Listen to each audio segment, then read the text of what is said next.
نحمده ونصلي ونسلم على رسوله الكريم أما بعد فأعوذ بالله من الشيطان الرجيم بسم الله الرحمن الرحيم يا أيها الذين آمنوا اتقوا الله ولتنظر نفس ما قدمت لغد واتقوا الله إن الله خبير بما تعملون. پارہ 28 سورہ حشر رکوع 3 آیت نمبر 18. آیت مذکورہ میں ایک فصیح بلیغ انداز سے فکر آخرت کی طرف دعوت فکر ہے اور آخرت کی تیاری کا حکم ہے کہ اے ایمان والو اللہ سے ڈرو اور تم میں سے ہر نفس کو ہر انسان کو اس بات پر غور کرنا چاہیے کہ اس نے آخرت کے لیے کیا سامان تیار کیا ہے اور کیا سامان بھیجا ہے. پہلی بات تو یہ ہے کہ آیت مذکورہ میں قیامت کو لفظ غدن سے تعبیر فرمایا اور غدن کا معنی ہے آنے والا کل. اس میں اشارہ ہے اس طرف کہ پوری دنیا آخرت کے مقابلے میں انتہائی قلیل اور مختصر ہے. پوری دنیا کی عمر آخرت کے مقابلے میں ایک دن کا مثل قرار دیا. حساب کتاب کے اعتبار سے یہ نسبت بھی مشکل ہے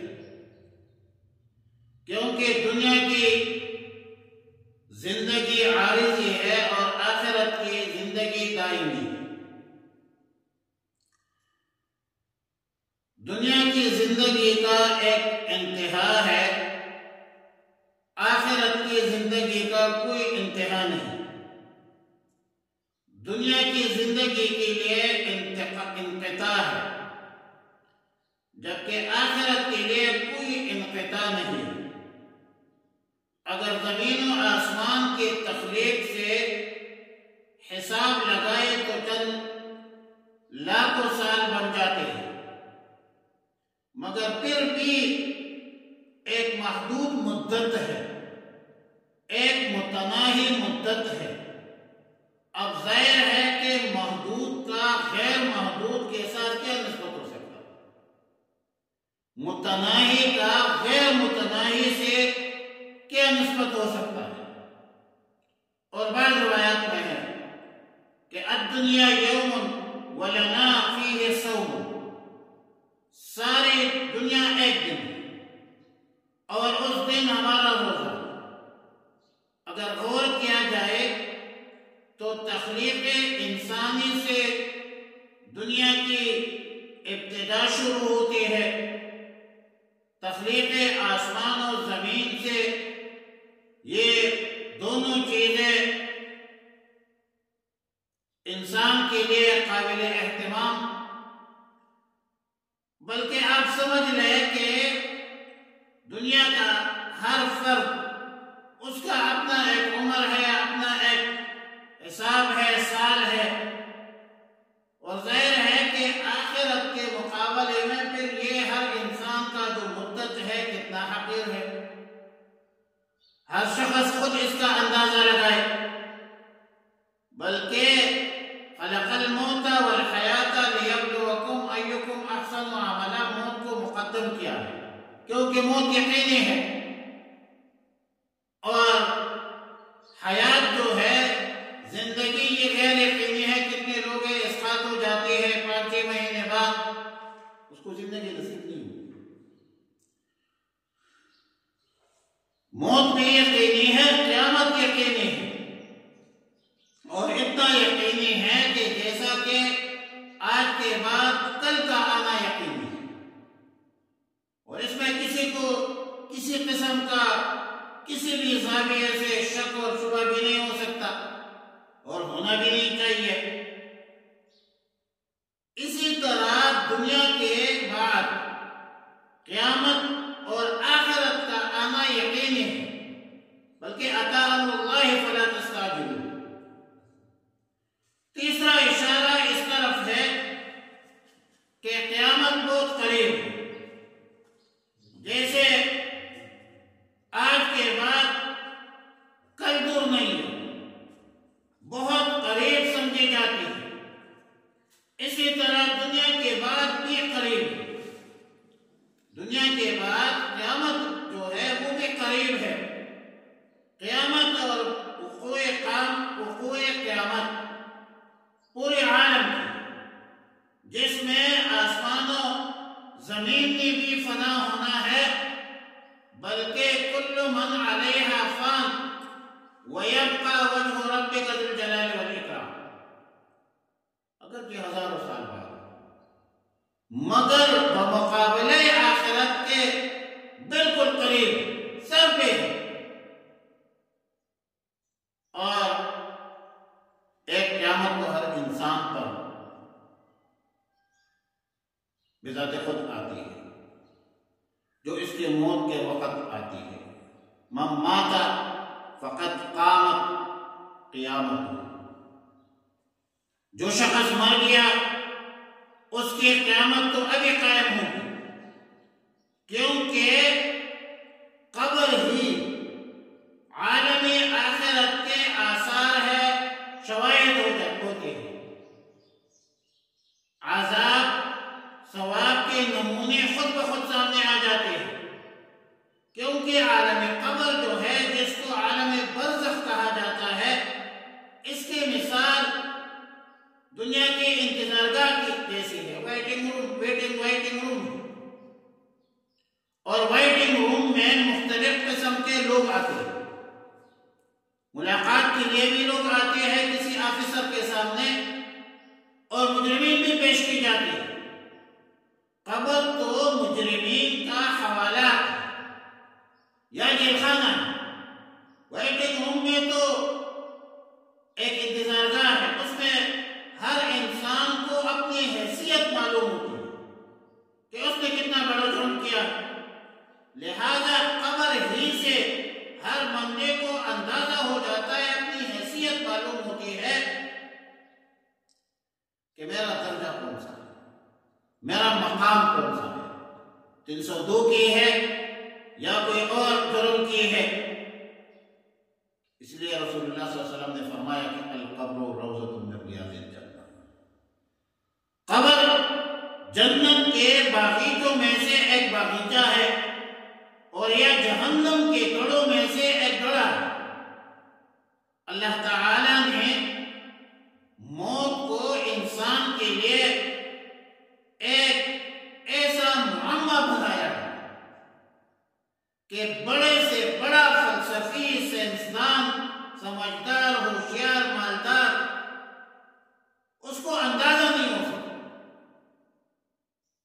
نہ موت سے کوئی انکار کر سکتا ہے، نہ کسی کو اپنی موت کا پتہ ہے، کسی کو کوئی علم نہیں ہے کہ میرا دانا پانی کتنا باقی ہے، کتنی زندگی میرے باقی ہے، 5 سال 5 مہینے، 10 سال 3 سال 3 مہینے، دنیا میں نے کتنا عرصہ رہنا ہے، خدا کی قسم کسی کو کوئی پتہ نہیں۔ تو خلاصہ صحیح کلام یہ کہ آیات مذکورہ میں قیامت کو لفظ غدن سے تعبیر کر کے انسان کو خبردار کیا کہ قیامت کچھ زیادہ بعید نہیں ہے، دور نہیں ہے۔ معلوم ہوتا ہے کہ انسان کا اصل وطن، اصل مقام وہ آخرت ہے۔ دنیا میں انسان مسافر کی طرح ہے، کن فی الدنیا کأنک غریب او عابر سبیل، دنیا میں ایسا رہو گویا کہ آپ دنیا سے ناشنا ہے، دنیا کی گلی کوچوں کا آپ کو کوئی پتہ نہیں، مسافروں کی طرح رہو۔ دنیا میں انسان کا اصل مقصد کچھ کمانا ہے،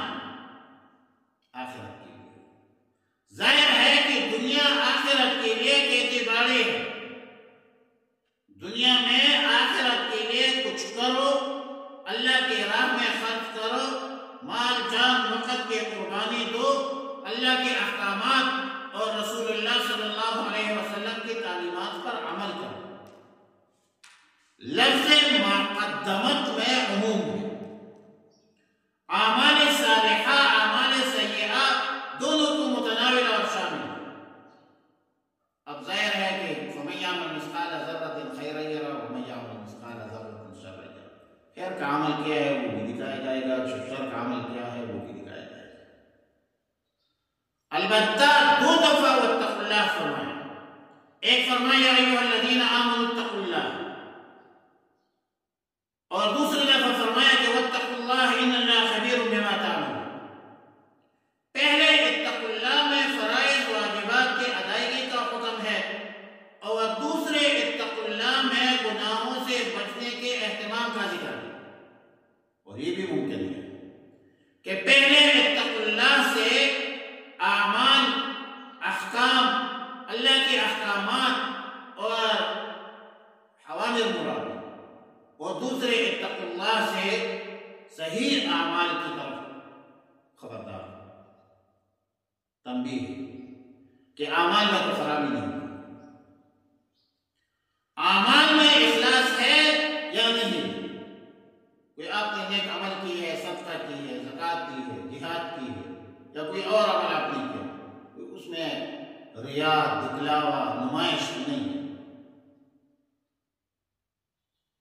محض اعمال کافی نہیں ہے۔ انما الاعمال بالنیات انما ثواب الاعمال بالنیات۔ اعمال کا درست ہونا ضروری ہے۔ یا ایھا الذین آمنوا لا تبطلوا صدقاتکم بالمن والأذى کالذی ينفق مالہ رئاء الناس ولا یؤمن باللہ والیوم الآخر۔ یہ جو سکہ ہے، یہ کوٹا ہے یا ٹھیک ہے، لہذا پوری اخلاص کے ساتھ اعمال اختیار کرو۔ اللہ کی رضا مقصود ہے، اللہ کے احکامات پر عمل کرنا ضروری ہے۔ بلا من اسلم وجهه للہ وهو محسن، عمل اللہ کے لیے ہو، اللہ کی خوشنودی کے لیے ہو، وهو محسن وهو متبع السنہ، لیکن رسول اللہ صلی اللہ علیہ وسلم کی سنتوں کے مطابق، رسول اللہ صلی اللہ علیہ وسلم کے طریقے کے مطابق ہو۔ لقد کان لکم فی رسول اللہ اسوۃ حسنہ، رسول اللہ صلی اللہ علیہ وسلم کا ہر عمل پورے عالم انسانیت کے لیے قیامت کی شروع تک، یہ جتنے بھی انسان ہیں سب کے لیے ایک بہترین نمونہ ہے۔ تو اللہ کے احکامات پر عمل کرو اخلاص کے ساتھ، اور طریقہ اختیار کرو رسول اللہ مبارک صلی اللہ علیہ وسلم، رسول اللہ مبارک صلی اللہ علیہ وسلم کے بتائے ہوئے طریقے پر چلو، اور اسی میں دنیا اور آخرت کی کام، اور اسی کو دین کہتے ہیں۔ دین کیا ہے؟ اللہ کے احکامات اور رسول اللہ صلی اللہ علیہ وسلم کی تعلیمات کا نام کیا ہے؟ دین۔ کچھ اوامر ہے، کچھ نواہی ہے، کچھ کرنے کے کام ہے، کچھ نہ کرنے کے کام ہے۔ جو کرنے کے کام ہے وہ کرو، جو نہ کرنے کے کام ہے اس سے پرہیز کرو۔ تو فرمایا یا ایھا الذین آمنوا اتقوا اللہ، اے ایمان والو ڈرو اللہ سے، ولتنظر اور چاہیے کہ دیکھے نفس ایک انسان ما قدمت لغد، کہ کیا کچھ آگے بھیجا ہے اس نے، لغد کل کے لیے، واتقوا اللہ اور ڈرو اللہ سے، ان اللہ خبیر بما تعملون، بے شک اللہ رب العالمین خبردار ہے اس سے جو کچھ تم کرتے ہو، تم کرتے ہو اللہ رب العالمین اس کو دیکھ رہا ہے۔ اللہ پاک بصیر ذات ہے، خبیر ذات ہے، سمیع ذات ہے۔ اللہم صلی علی محمد وعلی آل محمد کما صلیت علی ابراہیم وعلی آل ابراہیم